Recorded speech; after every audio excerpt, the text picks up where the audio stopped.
उसके बाद मैंने कभी जिंदगी में कोई ट्रेनिंग नहीं छोड़ी, कोई बिजनेस मीटिंग नहीं छोड़ी, हमेशा बहुत रेगुलर रहता था। और जो भी मैं सीखता था वो मैं धीरे धीरे, मेरी सारे लोग तो ट्रेनिंग्स में मेरी तरह डेडिकेटेड नहीं थे, तो मैं घर पे चार्ट पेपर लगाकर उनको सिखाने लगा। मैं उनको सिखाने लगा अपने डाउनलाइंस को कि बिजनेस के बारे में, प्रोडक्ट्स के बारे में, सिस्टम के बारे में, और उसके साथ साथ मैंने खुद भी प्रेजेंटेशन करनी सीखी और उनको भी सिखाई। क्योंकि मैं हर ऑफिस में बहुत रेगुलर था, तो उस कंपनी में सिस्टम क्या था, 4-5 लोग मिलकर प्लान दिखाया करते थे। तो एक दिन प्रेजेंटर कम थे, एक व्यक्ति ने मुझसे पूछा, आप ये छोटा सा पार्ट है, एक स्लाइड का पार्ट है, आप कर सकते हो? मैंने कहा जी कोशिश करूंगा। तो पहली बार जब उन्होंने मुझे मंच पे बुलाया, 70-80 लोग सामने बैठे हुए थे, बढ़िया एयर कंडीशन हॉल था, लेकिन मेरे पसीने ऐसे निकल रहे थे जैसे मैं भट्टी में खड़ा हूं, और मेरा हृदय इतनी तेज धड़क रहा था जैसे कोई बुलेट ट्रेन यहाँ किसी ने लगा दी हो। ये हाल था यार। लेकिन किसी तरीके से मैंने अपनी प्रेजेंटेशन खत्म करी। दूसरे दिन फिर मौका मिला, डर दूसरे दिन भी लगा, थोड़ा सा कम लगा। तीसरे दिन फिर मौका मिला, डर फिर भी लगा, लेकिन धीरे धीरे कम होता गया। सो ऐसे मैंने प्रेजेंटेशन करना सीखा, वन-ऑन-वन करके। उसके बाद मुझे एक चीज समझ में आई कि अगर लोगों को मीटिंग में लाना मुश्किल हो रहा है तो मीटिंग को लोगों के पास ले जाना पड़ेगा। सो मैंने वन-ऑन-वन करनी शुरू कर दी, होम मीटिंग्स करनी शुरू कर दी, और धीरे धीरे यही चीज मैंने मेरे लोगों को भी सिखाने लग गया, जिससे धीरे धीरे टीम में प्रेजेंटर्स तैयार होने लगे। और उसके बाद हम ट्रेनिंग्स भी करने लगे अपने ग्रुप को आगे ले जाने के लिए, क्योंकि मुझे समझ में आया बिना ट्रेनिंग के इस बिजनेस में कोई भी व्यक्ति कामयाब नहीं हो सकता। सो इस वजह से हमने उस समय छोटी छोटी ट्रेनिंग्स कंडक्ट करनी शुरू करी। अप्रैल में मैंने ज्वाइन किया था। पहले 2 चेक तो मैंने आपको बता ही दिए। नवंबर का मेरा पे चेक आया 17,285 रुपए का, नवंबर 1998।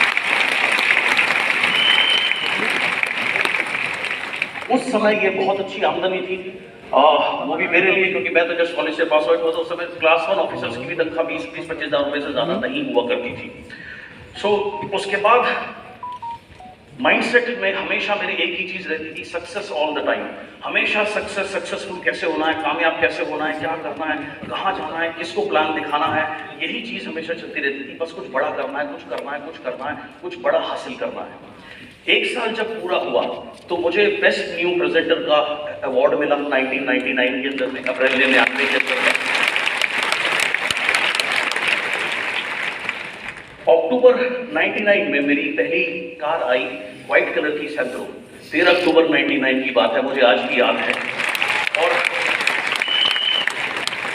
उस कार के पीछे मैंने लिखा, ये भी लिखवाया था, want to marriage call me, और अपना मोबाइल नंबर भी लिखवाया था। एंड सो ये 99 की बात है। उसके बाद नवंबर 99 में मुझे मौका मिला मेरे पहले फॉरेन ट्रिप पे जाने का। Hong Kong, China, Vietnam. हांगकांग तक तो हमने फ्लाई किया था, हांगकांग से फिर हमने ये शानदार क्रूज लिया, और इस पे मेरे पेरेंट्स ने भी मॉडिफाई किया।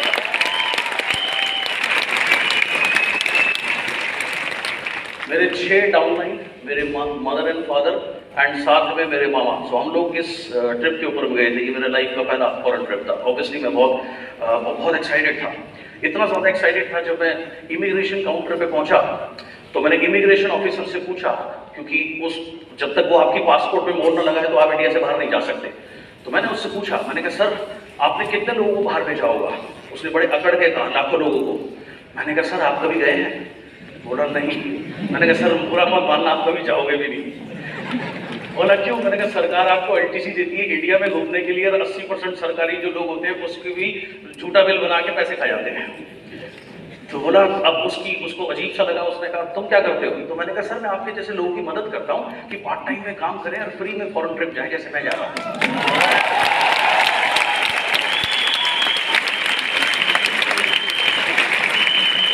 उसने कहा मैं भी जा सकता हूँ? मैंने कहा हाँ सर आप भी जा सकते हो, आप खाली मोहर लगाने के लिए थोड़ी हो, अपने पासपोर्ट पे भी मोहर लगवाओ सर। उसने कहा क्या करना पड़ेगा? मैंने एक विजिटिंग कार्ड दिया अपना। मैंने कहा बोला सर 5 दिन बाद वापस आऊंगा तो कॉल करना।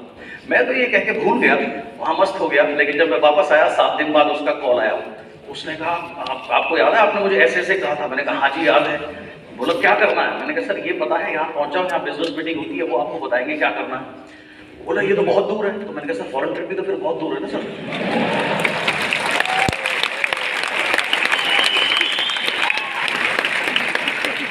उसने अपनी मोटरसाइकिल उठाई और आ गया 1.5 घंटे का सफर तय करके बिजनेस मीटिंग देखने के लिए। अंदर बैठा दिया, बैठने के बाद बाहर निकला, बोलो क्या करना, मैंने कहा सर ये फॉर्म भरना है, ऐसे काम करना। उसने काम करना शुरू कर दिया। ऐसे ही मैं इतना एक्साइटेड रहता था हर समय, क्योंकि हर समय मेरे दिमाग में यही चीज चलती रहती थी कि लाइफ, गाड़ी ले ली, फॉरेन ट्रिप ले लिया, आगे आने वाली जिंदगी बड़ी कमाल की है, आगे आने वाली जिंदगी बड़ी कमाल की है। एक बार मुझे याद है, मैं एक रेस्टोरेंट में गया खाना खाने के लिए, पूरा रेस्टोरेंट भरा हुआ था, लंच टाइम था और वहाँ ऑफिसेस बहुत ज्यादा थे। सिर्फ एक टेबल पे 2 लोगों के आमने सामने बैठने की जगह थी, वहाँ एक चेयर खाली थी। सामने एक बड़ा स्मार्ट सा लड़का बैठा हुआ था, टाई वाई लगा के। तो मैंने उससे पूछा, मैंने कहा भाई यहाँ कोई है? बोला नहीं। मैंने कहा क्या मैं बैठ सकता हूँ? बोला हाँ हाँ। मैं बैठ गया। तो मैंने उससे पूछा, वो भी वेट कर रहा था अपने खाने आने की, मैं